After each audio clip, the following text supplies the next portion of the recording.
Intuitively page flipping with Miss Jane says, I thought it was just me, but it wasn't.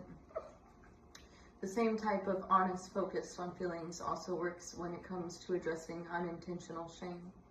Unintentional shame often happens when people are trying to be helpful, but end up either giving unsolicited advice, judging, or shutting down the conversation out of their own discomfort.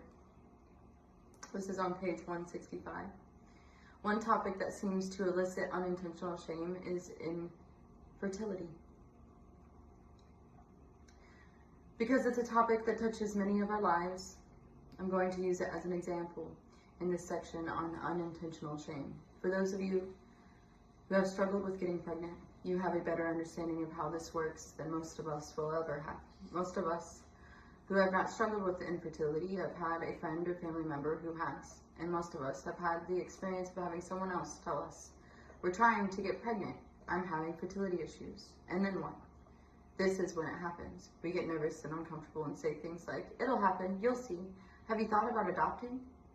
When we talk about infertility in workshops, it's always very emotional.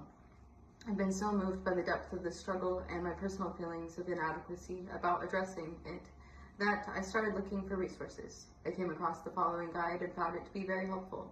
I asked a close friend who has struggled with infertility and is also a social worker to review it, personally and professionally. She thought it could be an incredibly powerful example of how to express your feelings and ask for what you need. Speaking shame allows us to tell others how we feel and ask for what we need. These are the basic requirements of resilience and connection. I encourage you to use this guide as a model. The abridged version appears below. The full version is available online at www.infertilityeducation.org.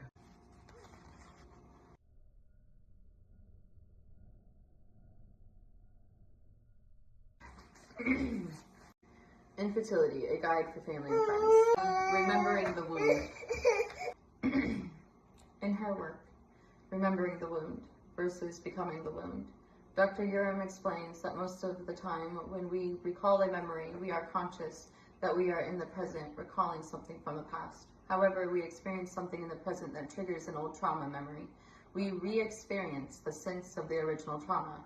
So rather than remembering the wound, we become the wound. This makes sense when we think of how we are often returned to a place of smallness and helplessness when we feel shame.